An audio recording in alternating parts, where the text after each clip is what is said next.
In version 23, we've added some nice improvements to our dynamic array.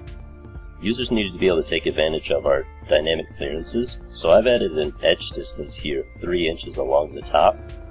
So when I create an array of this part, you'll notice that the perimeter of my array seems to bump against that 3-inch distance on the top of my sheet.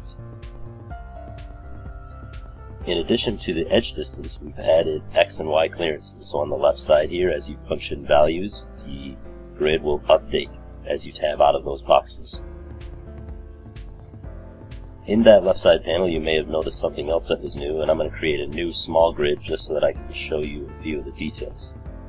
So I'll make a grid here with 3 different parts. This may be a kit that somebody wants to create in order to bring these parts off together and move them on to the next operation.